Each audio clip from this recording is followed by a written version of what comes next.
अस्सलाम वालेकुम रहमतुल्लाहि व बरकातुहू। स्टूडेंट्स, ये जो है ना वीडियो, ठीक है। इस वीडियो में आप लोगों को ये बताया जाएगा कि आप लोगों के अगर 1000 से कम नंबर भी है ना, तो आप लोग डिमोटिवेट होते हैं कि यार हम कैसे करेंगे, हमारा तो होगा नहीं।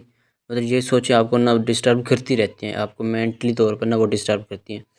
तो आज ना एक ऐसी स्टूडेंट्स हैं जिनके ना 975 नंबर थे, ठीक है। 975 एफएससी की बात करूँ, और उन्होंने कैसे एमडी कैट को क्रैक किया है वो सारी स्टोरी बताएंगी, ठीक है। आप लोग परेशान हो जाते हैं ना, यार हमारे 1000 से कम है, हमारा तो होगा नहीं, लेकिन करने वाले कर जाते हैं।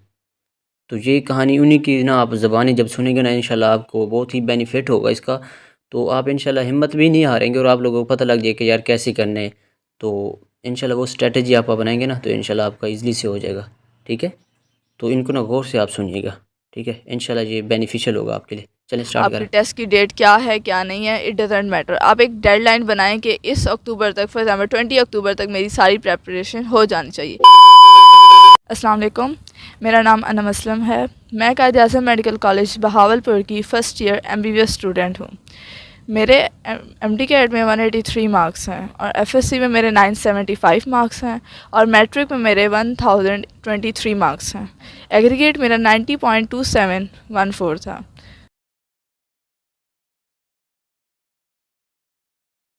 तो बेसिकली मैं अपनी इस वीडियो में आपको एमडी कैट के बारे में गाइडलाइंस दूंगी, और सबसे पहले मैं आपको अपनी एमडी कैट की जर्नी बताना चाहती हूँ। सो बेसिकली मैं रिपीटर हूँ। मेरे फर्स्ट अटैम्प्ट में मेरे एमडी कैट में 164 मार्क्स थे और एफएससी में मेरे 926 मार्क्स थे। सो बेसिकली मैं आपको ये बताना चाहती हूँ कि इट डजेंट मैटर कि आपके एफएससी में कितने मार्क्स हैं, क्योंकि मेरे साथ जो हुआ था वो यही था कि मेरे एफएससी में मार्क्स बहुत कम थे। तो जाहिर सी बात है, अब आप में से बहुत से स्टूडेंट्स ऐसे होंगे जिसके एफएससी में ज़रूरी नहीं है कि 1000 अबव मार्क्स हों। तो मैं आपको ये बताना चाहती हूँ कि एमबीबीएस में पब्लिक मेडिकल कॉलेज में एडमिशन लेने के लिए ज़रूरी नहीं है कि आपके एफएससी में 1000 अबव मार्क्स होने चाहिए। तो अब आप लोग एफएससी के एग्ज़ाम्स हो चुके हैं, जिसका बहुत अच्छा हुआ वेल एंड गुड, और जिसका अच्छा नहीं हुआ इट्स ओके, इट्स फाइन। मतलब जो अब आपके पास है आपने उसको अचीव करना है, आपने टेस्ट पे फोकस रखना है। आपने अब ये बिल्कुल नहीं सोचना है कि आपके एफएससी में कितने मार्क्स हैं, आपका एग्रीगेट बनेगा नहीं बनेगा। बेसिकली आपके टेस्ट के बहुत मार्जिन होता है, बहुत ज़्यादा। तो मैं भी बहुत परेशान होती थी, क्योंकि मेरा जो टाइम था वो कोविड का टाइम था, और आपने सुना ही होगा कि 1000 एंड मतलब 1100 तक मार्क्स थे बच्चों के। तो मैं बहुत ज़्यादा डिप्रेस थी इस मामले में कि मेरा एडमिशन 975 जिसके मार्क्स हैं एफएससी में, उसका एडमिशन कैसे होगा। तो इस काफ़ी टाइम में डिप्रेस रही। उसके बाद मैंने यही सोचा कि जो मेरे पास है मैं उसको तो अचीव करूँ कम अज़ कम। तो मैंने बेसिकली अपना फोकस जो रखा था वो टेस्ट के ऊपर रखा था।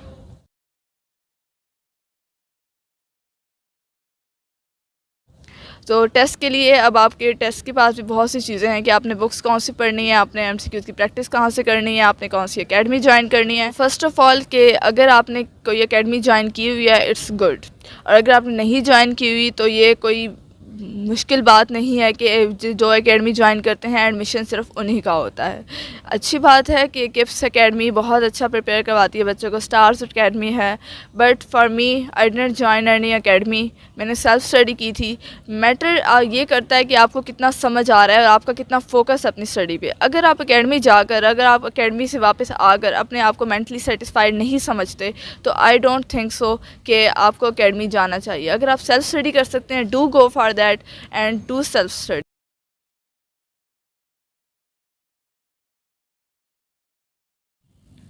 तो बुक्स हमारे पास बहुत सी बुक्स हैं। बेसिकली हम जो पढ़ते हैं एमडी कैट के लिए वो है पंजाब की बुक्स हैं, पंजाब बोर्ड की फेडरल की बुक्स हैं। So basically I am federal student, तो मैंने मेरा एफएससी में जाहिर सी बात है फोकस था मेरा फेडरल की बुक्स पे ही। तो मैं आपको जो रिकमेंड करना चाहूँगी वो ये कहना चाहूँगी कि फेडरल की आप बायो स्पेशली लाजमी पढ़ें, क्योंकि बायो जो है उस फेडरल की, उससे आपके कॉन्सेप्ट्स बहुत क्लियर होते हैं। And for test concepts matters a lot. ये मैटर नहीं करता कि आपने कितनी किताबें पढ़ी हैं, ये मैटर करता है कि आपको कितना गेन हुआ है नॉलेज, आपको कितनी समझ आई है।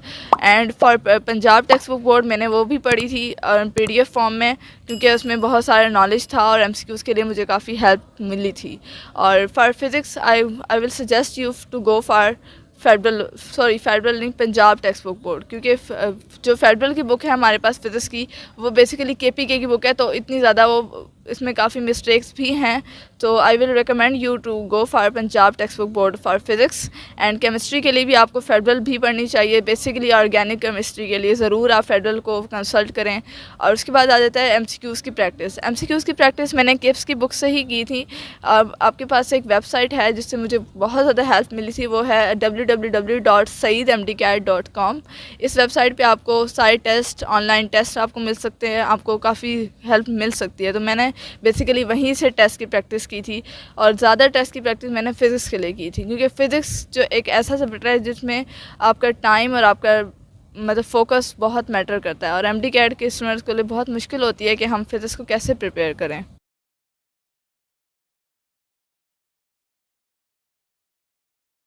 मैं जो हम एक और टॉपिक है हमारा, जो फ़र्स्ट टाइम जो मैंने अपना एमडी कैट दिया था, उसमें जो मेरी गलती थी, सबसे बड़ी गलती ये थी कि मैंने कहा था कि मेजर पोर्शन हमारे पास है फ़िज़िक्स का, केमिस्ट्री का और बायो का, तो मैंने ज़्यादा फोकस इसी पे किया था। मैंने कहा था इंग्लिश, मतलब इंग्लिश में क्या होगा, टेंस होंगे जो हम पढ़ चुके हैं, तो इसमें इतनी ख़ास कोई मुश्किल बात नहीं है। बट टेस्ट में मैंने देखा तो फिर काफ़ी मार्जिन था मेरे पास, जिसमें मैं अगर इंग्लिश को प्रिपेयर करती तो होपफुली कि मेरे अच्छे मार्क्स आ जाते। तो मैं आपको यही रिकमेंड करूँगी कि आप लोग मतलब अपना मेन शेड्यूल जो आप लोग बनाएं वो आप लोग फिज़िक्स, केमिस्ट्री, बायो के लिए बनाएं, बट लाजमी एक दिन में 1 घंटा लॉजिकल रीजनिंग एंड इंग्लिश को ज़रूर दें। उसके आप लेक्चर्स ले लें या कोई भी आप किसी इंग्लिश की बुक पढ़ लें। वो कैब के लिए इतना वो नहीं है, क्योंकि वो कैब हमारे पास मिक्स जगह से आती है, वो आप जितनी ज़्यादा रीडिंग करते हैं वो आपकी लक पे डिपेंड करता है मेजर। तो मेजर बेसिकली आपने फिज़िक्स कह रही हूँ, इंग्लिश और लॉजिकल रीजनिंग पे भी ध्यान देना है, जो कि मैंने नहीं दिया था और I suffered for that.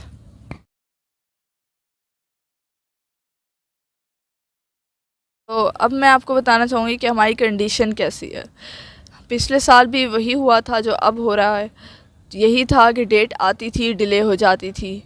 मैं ख़ुद बहुत डिप्रेस होती थी। मेरी डेट आई, मैंने उसके लिए सोचा कि ये मेरी मार्जिन है मेरे पास, इसके बाद एंड हो गया, और फिर वो डेट चेंज हो गई। फिर आप एफबी अकाउंट खोलें, आप इंस्टा खोलें, आपको हर जगह से आपको डीमोटिवेशन ही मिलती है। कोई भी न्यूज़ आती है, कभी पीएमसी आ गया, कभी यूएचएस आ गया। तो मैं आपको यही रिकमेंड करूँगी कि आपका ये टाइम बहुत कीमती है।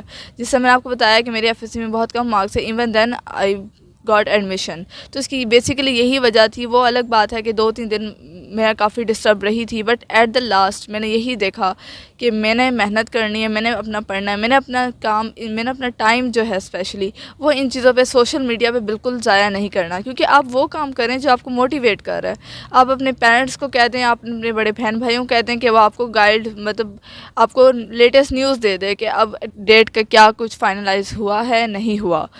आपको बिल्कुल ज़रूरत नहीं है, बिल्कुल भी ज़रूरत नहीं है कि आप जाके एफबी अकाउंट खोलें, आप कमेंट्स पढ़ें कि अब क्या हो रहा है, अब मुझे क्या करना चाहिए। इसलिए आप अभी जो आपको करने का काम है वो आप ये करें कि आप अपने लिए एक डेडलाइन बना लें कि मेरा फॉर एग्ज़ाम्पल अक्टूबर के एंड तक मेरा सारा कुछ क्लियर हो जाना चाहिए। डजेंट मैटर कि आपकी डेट क्या आई है, डेट की, आपकी टेस्ट की डेट क्या है, क्या नहीं है, इट डजेंट मैटर। आप एक डेडलाइन बनाएं कि इस अक्टूबर तक, फॉर एग्ज़ाम्पल 20 अक्टूबर तक मेरी सारी प्रेपरेशन हो जानी चाहिए। इन केस आपकी डेट आती है 20 अक्टूबर के बाद, well and good for that, आपके लिए रिविज़न के लिए अच्छा टाइम मिल जाएगा। और अगर इससे अगर नहीं आती तो वो भी आपकी किस्मत पे डिपेंड करता है।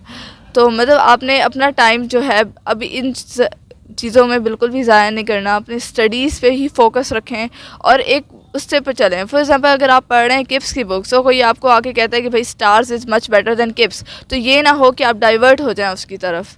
क्योंकि मैं आपको पहले यही बताया कि इट डजेंट मैटर कि आप कितनी बुक्स पढ़ रहे हैं। बेशक मैं आपको ये नहीं कहती, हार्ड एंड फास्ट रूल नहीं है कि आप किप्स की बुक पढ़ें, स्टार्स की बुक पढ़ें तो ही आपके अचीवमेंट होगी। आपका बेसिक काम क्या है, आपने नॉलेज लेना है। In the last I will say कि अगर आप ड्रीम देख सकते हैं तो आप इसको अचीव करने की भी सलाहियत रखते हैं। तो अपने आप के ऊपर कॉन्फिडेंस रखें and do go for that. Challenge करें अपने आप को कि कुछ भी हो गया है, आई विल डू। 2 महीने हैं, 1 महीना है, 2 हफ्ते हैं, 3 हफ्ते हैं, इसको मैंने बेस्ट इस्तेमाल करना है। And in the last I will say कि अगर आपको कोई भी क्वेरी हो, आप लोग एमडी कैट से रिलेटेड कुछ भी पूछना हो, आप लोग कमेंट सेक्शन में पूछ सकते हैं। एंड आई होप कि वीडियो आपके लिए बहुत हेल्पफुल रहेगी। Thank you. एंड इस वीडियो को लाइक करें और चैनल को सब्सक्राइब कर दें और ज़रूर शेयर करें अपने फ्रेंड्स के साथ, ताकि उन्हें भी हेल्प मिले और आप सबको भी इसका अजर सवाब मिले। Thank you.